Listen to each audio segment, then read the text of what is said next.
welcome back, and we're here today at the Rush Collection in Fielding, and it's my pleasure to be talking to Terry Rush as the first part of the Steve Roberts section on racing motor cars of the 20th century.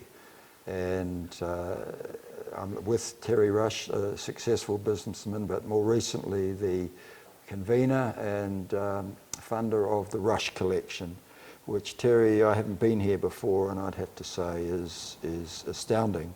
And congratulations on the incredible work you've been doing here. And it's important work, and it's retaining the heritage of our country. So thank you. So I'm standing here looking at this, thinking, good God, what is this? And I wonder if you could just take us through the name and a bit of history and how you came to be involved and whatever else you'd like to say about it, because this is an incredible piece of work. I call it a masterpiece. You know, it's Graham McRae's last car, of course, and underneath this particular big body is the old GM3, which he won the Australian Grand Prix in 1978 at Sandown. And then it came back to New Zealand, and Formula 5000 had got banned by the FIA by that stage. And so in America, they were turning their 5000s into Can-Am cars. So Graham had this brilliant idea, along with his craftsman, Mr. Roberts, to create a body. So they set about in late 79, I believe, round about there, and created this incredible body. It was a ground effects car. And they did this, of course, in Wanganui. I think it was Wellington or Wanganui, the bodywork. I'm not too sure on that. But the car was created and went off to Mosport in Canada in 1980. And of course, it's went from there. It's Graham McRae and that era and his impact on motorsport and the work that he did with Steve was quite something, wasn't it, in those times? Well, he was way ahead of his time, of course, you know. And then, of course, he got into the GM1s and were very, very successful. The success of the McRae was really down to the engineering and the lightweight of them. They were a very lightweight motor car and sought after today. And presently in New Zealand, they're winning our championships and our historic stuff we run in.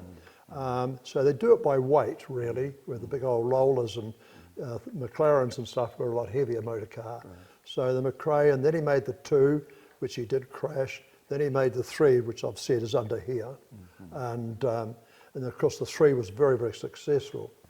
It's interesting standing here looking at this structure, because it really is a reminder of Steve Roberts' skills and capability, because presumably he was building this with a sketch or something, would he have? Well, he must have done. I don't know what him and Graham had between them, but they had a great relationship. I know that. The relationship was brilliant. Yes. They both understood one another. And that's one of the things you know, I find quite difficult when I'm talking to a brilliant engineer. They talk in a language which I don't follow, but they obviously had a great relationship and created this thing. Just going back to the Formula 5000 and how that transitioned through into the Can-Am cars, Steve. What was that experience? Well, it was a good one. Graham got in touch because he was at the top. He'd passed his peak, really, in a way. I don't mean to say it in a nasty way, but he had one last go. I think that's what it was going to be. And he said, would you be interested in building a body for the Can-Am? I didn't even know what a Can. I wasn't tuned into Can-Am cars at all. Right. And he said, I'll send you some photographs of what they look like. Right.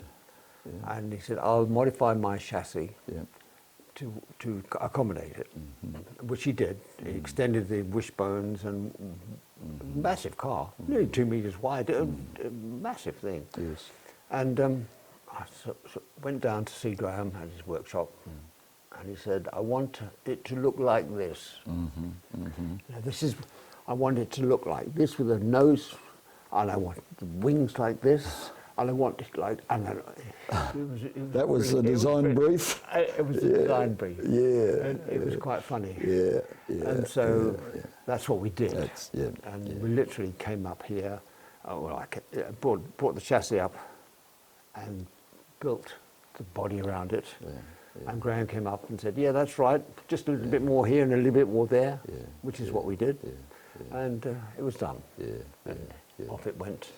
In terms of what you were talking about, in terms of the skilled work of the Beggs and the McLarens and the McRaes and of course the Roberts, I mean, that's an era in New Zealand's history that is pretty unique, I would have thought. And certainly, I don't think it's around now. We haven't got anyone doing Formula One cars, have we? No, not in this country. Well, that's all too elaborate now. But we still have some very clever engineers. But in that period, you're dead right. There were so many of them, whether they were doing cars or bikes, and even aeroplanes. Like the late Sid Jensen. I think he made the first aeroplane in this country. Small microlight type aircraft they were. He was a great race car driver. But so New Zealanders made a lot of things during the mid-60s right through to the end of the 70s. And it was an incredible time to be in motorsport. We were so lucky to be there and see it all happen. And, it's just unreal. I said, I've got sponsorship in America. I said, I've got some lawyers. I've sponsored the deal. When he got there, the sponsorship had collapsed. And he said, what am I? This is how he told it to me. He said, so I got hold of Paul Newman. He said, Paul Newman. He said, I got hold of Paul, and he came out to look at the car, and he said, oh, they still do this aluminium stuff in New Zealand. Do they? It was quite funny. Really? Yeah. And he said, Graham said, you should see all the girls at the office, all they were looking out the window. And he said, Paul said, no, I'm starting my own team up, but my mate might give you might be interested. And said, I'll get Bert. Bert Reynolds? No. Bert Reynolds' call.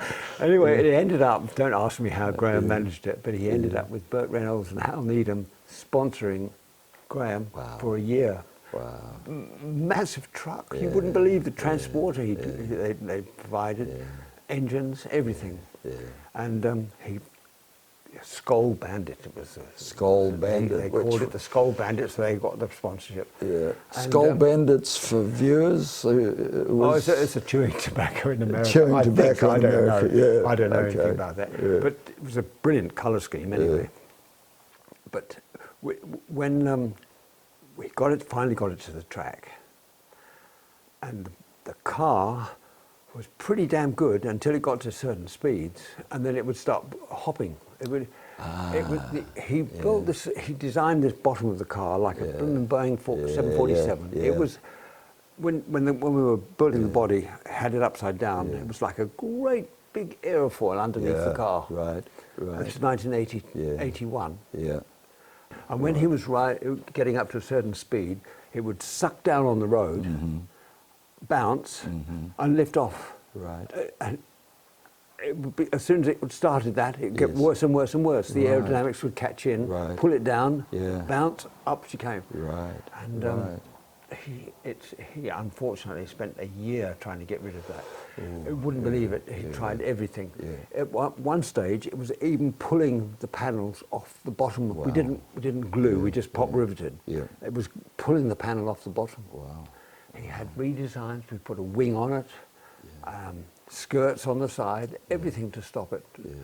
Stiffened up the suspension. I think that's what the trick was. The suspension. He stopped it from bouncing by. The suspension was really hard. Yes. And when he sold it at the end of the season, the guy who bought it, I think a Mexican, won the first race. Oh, really? So it was interesting. But today in Formula One, they've got the bouncing. Yes. But now they're hitting the deck as well, and it's really causing a problem. They're calling it porpoising, aren't they? Oh, it's a porpoising, but it's the aerodynamics pulling the car down and then hitting the deck. Whoops! And as soon as it hits the deck, it releases it. Legend. Yeah. Well done. Good talking, Steve. Good talking. And how's how are you doing? I'm doing all right. You're doing okay? I mean, Be bloody glad. I'll be glad when we get back to. Well, I can do everything. Look at that. yeah. Completely paralysed. Yeah. Being able to do this Yeah. and sitting here, Yeah. you guys Yeah. talking about cars. Yeah. Fantastic. Yeah. Well done, mate. Well done. Great stuff. God, God. Yeah, yeah. Okay, that must be about